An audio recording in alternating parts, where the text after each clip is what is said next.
जागोन भिडिअ जागासिनो दं जादो रायजोफोर जानोबा जादो पक'रा जादो आं जानोसै नै ओमफ्राय जादो नोंबो जादो गोथाव जाबायथ' नानिफ्राय साबसिन नोङो बिबारनिफ्रायबो साबसिन नोङो जोंब्लावखांनाय महर नोंनि अखाफोरनि स्रां बादि नुयो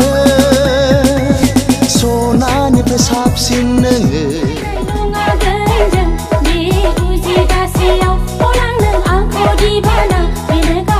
गोथाङै बुथारबाय आंखौ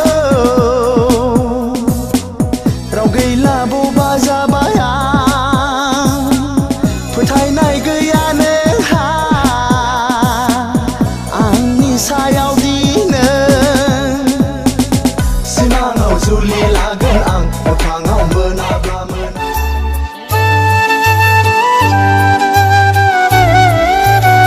बिटिएनफोर एडिसनाव बरायनानै होबाय आब'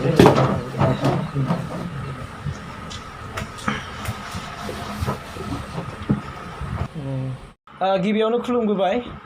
नोंथांमोननि गेजेराव नोंथांमोननि हास्थायनाय बायदि गितानजलि बे एक्ट्रेस आब'नाव थांबाय थानायखाय आङो दिनै बे आब'खौ लोगो हमफैबाय नोंथांमोन खावलायनाय बायदि आं बेखौनो एसे क्लियारिफाइ होनो नागिरदों आब'आ आंनिफ्राय देरसिनमार दै मास मोननै देरसिनमार आब'आ दे सोरबा सोरबा कमेन्ट हरदोंमोन आब' जानाय नङा होननानै दे जोङो डेट अफ बार्थखौ सोंलायलायबाय आब'आ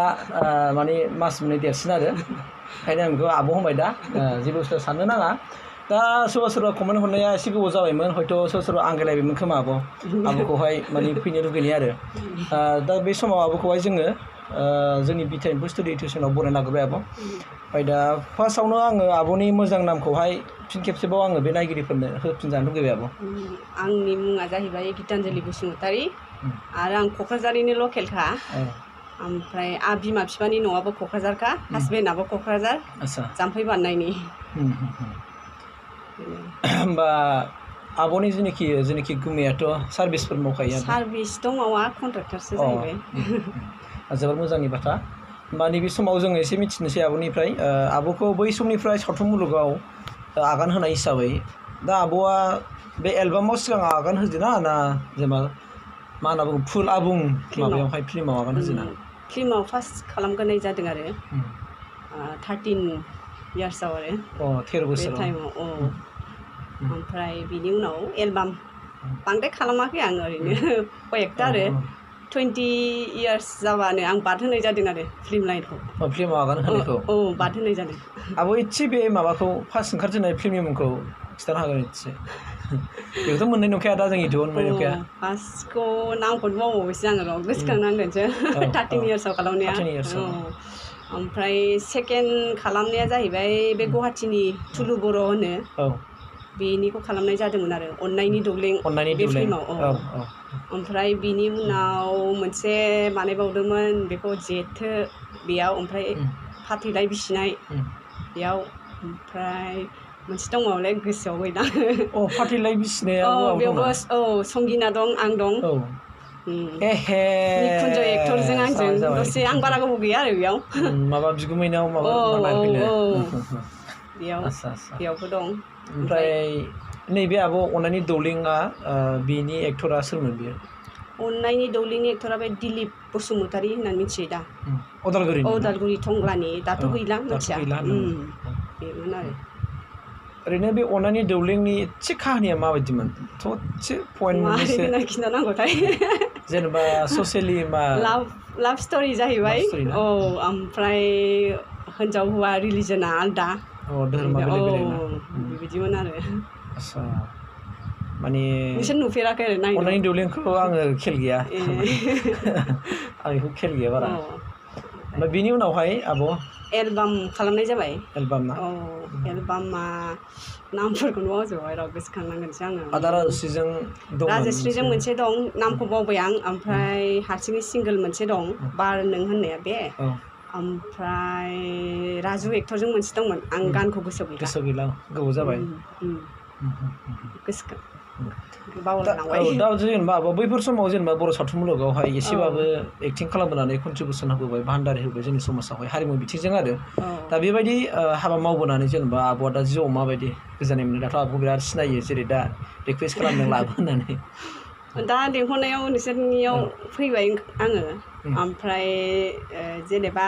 आगयफोरथ' ओरैनो जेनेबा बानायनो होननानै सासे जोंनि आदा दंमोन आंना ओरैनो जास्ट टाइम पास होननानै माने स्टुडेन्ट टाइममोन ना ओरैनो लिंबाय खालामलाबायबाय होननानै ओमफ्राय दा नै जेनेबा बयबो सिनायनाय जाहैबाय आरो दाबो लेङो ओमफ्राय माने उन्दै दं फिसालानि थाखाय टाइम होनो हाथ'वाखै आरो उनफ्राव नायजागोन बे मा जायो दा होनथ'नो हाया आरो बै माबानिफ्राय फरायनाय समनिफ्रायनो जेनेबा आब'आ गोसोखामोन नामा सावथुन मुलुगाव फैनो आं सानाखैमोन माने बे जोंनि आदा सासे दंमोन बे फार्स्ट फिल्म होननाया नामखौ बावबाय आं बेयाव लाबोनाय जादोंमोन ना बे टाइमाव बेयाव खालामनाय जादों आरो बेनि उनाव बे गुवाहाटिनिया अननायनि दौलेङाव बेयाव लिंनानै थांनाय जाबाय आरो दा बिनिफ्राय एलबामावबो जेनेबा एलबामावबोथ' फ्राय बुरजा दं खोमा मोसाबोनाया एलबाम दङ एसे आं माखासेखौ बारा गोसोआव गैला ओमफ्राय फाथैलाय बिसिनायानो लास्ट नामा जेनेबा सावथुनावहाय औ फाथैलाय बेनो लास्ट ना दा जेनेबा फुराना भिडिअखौ नायफिना आब'आ दा नोंनि बै समाव एक्टिं खालामनायफोरखौ नुयो मालाबा माबायदि भुलखौ नुफिनो नामा ना मारै मोनो माने दानि गोदानजों आगयनिजों एसे आलदा जाबायना जेनेबा मेकआपफ्राबो बै टाइमाव मेकआपफ्राबोथ' माबा गैयामोन ना नेचारेलैनो खालामहोनाय जायोमोन ना केमेरानि क्वालिटिफ्राबो मोजां नङामोन बेनो आरो दाथ' फुरा फुल क्वालिटि दाथ' शुटिं खालामबाथ' जेनेबा मेकआपबो आरो केमेराबो बिराद एडभान्स जाबायना बेनो आरो होमबा जेनेबा नेक्स्ट समाव जों आब'आथ' फैखागोन ना होमबा सावथुनाव जुदि सोरबा इनभाइट खालामोबा बे जेनेबा न'खरनि एसे दा उन्दैनि थाखाय फ्रि जाहैबाय उन्दैनि थाखाय माने टाइम होथ'वाखै लेंनायाथ' लेंबाय बहुद लेंगासिनो माने फैफिनोबा बयबो जेनेबा मोजां मोनो मानोना फुराना आर्टिस्टफोरखौ दासिमबो बिराद लुबैयो आरो नायनो होनो दा फ्रेन्डफ्राबो फैफिनदो आब' होननानै जेनेबा दासिमबो महर मुस्रियाथ' बेनो बे दं आब' जेनेबा ओंखायनो खालामफिनोबा बा एक्ट्रिसआव रल लाफिनोबाबो दा बिराद मानसिफोरनि अनसायनाय मोनगोन आरोखि जेरै दा आब' निथाखौबो बुंबाय थादों ओमफ्राय बेखौबो लाबोफिननो सेस्था खालामदों नालाय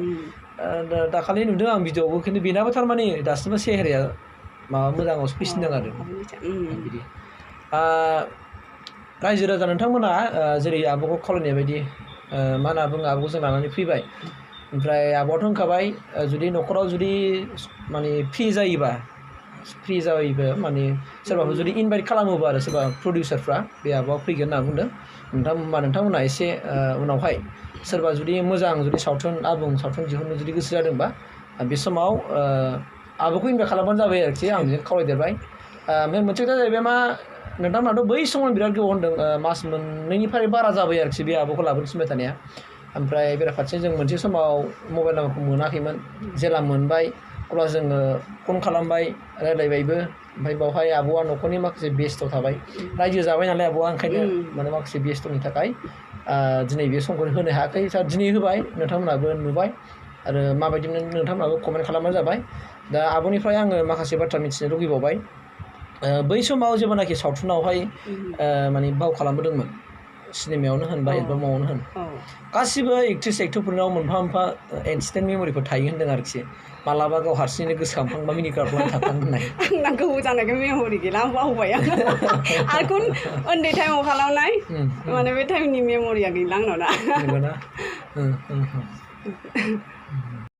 ओमफ्राय आब'निफ्राय नैबे बाथ्राखौ मिथिबावनो लुबैबाय आब'आ न'आव माने थानाय समावहाय आरो मा जेनेबा मोगथां जिउआवहाय मा खालामनानै थानो मोजां मोनो ओरैनो खामानि गैयाबा मालाबा टिभि नायलाबायनानै थायो ओमफ्राय खामानि मावनो मोजां मोनो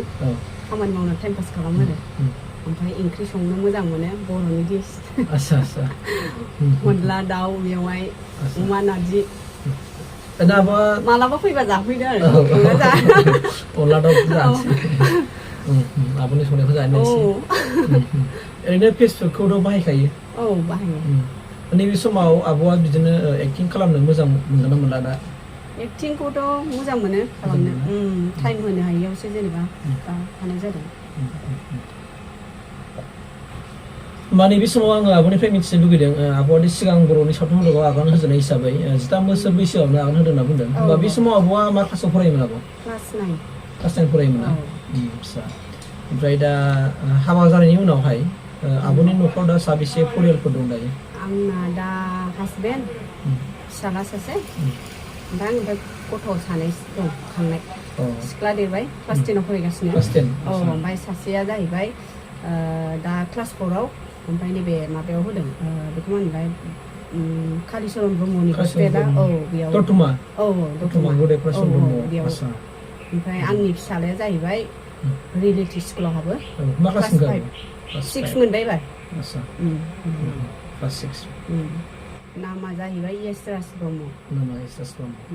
बे समाव नोंथांमोना नोंथांमोननि लुबैनाय बायदि दिनै आब'निफ्राय आब'नि डिटेल भाबै मोनबाय आब'नि जोनोम जायगा मोनबाय ओमफ्राय आब'आ दा बाहा हाबा जाखो बिनिबो डिटेलखौ मोनबाय बेनिफ्राय आब'नि फरियालनि सोमोन्दै मिथिबाय बेसेबां बोसोर बैसोनिफ्राय आब'आ बर' सावथुन मुलुगाव फैजेनामोन बेखौबो मिथिबाय नोंथांमोननि लुगैनाय बायदि मोनजोबनाय बायदि मोनबाय आङो मानोना आब'आ दा जेबो साख्रि मावाखै बे दा हाउस वाइफ हिसाबै न'खरावनो थायो आरो मोनथिखाबाय आब'आ सासे फिसाला दं आरो सानै गथ' खांनानै दङ बियो बा आब'आ माखासे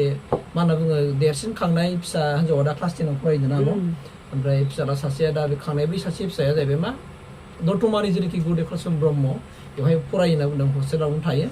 दा बे समाव जों आब'निफ्राय नोंथांमोननि हास्थायनाय बायदि जों गोबां बाथ्राखौ मोनथिबाय दा बे समाव जोङो आब'खौहाय जों गोबाव सम लानो सानाखिसै बेनिखायनो जोंनि बे btrinfostudio इउटुब चेनेला खावलायनाय लेखायै आब'आ जोंनो बेखिनि समखौ दिहुनबाय आरो गावनि माखासे फोरमायनो आरो रायजो राजाफोरनि जेनाखि नायनो होननानै लुबैनाय बे आसा आरो मिजिंखौहाय दिनै बे फुलफिल खालामना होफैबाय दा बिनि थाखाय आं btrinfostudio इउटुब चेनेल जानानै आब'नो बे समाव रोजा रोजा साबायखर बावबाय आब'नो गोजोननाय थाबाय खुलुमबाय साफ्रोमबो btrinfostudio इउटुब चेनेलनि नायगिरि रायजो राजाफोर आंनि गोसो गोरबोयै गाहाम हामलायनाय जासिबाय आंनिफ्राय मोनसे खावलायनाय बे फंबायमोननि btrinfostudio इउटुब चेनेलखौ साबस्क्राइब खालामनो हागोन गोजोन्थों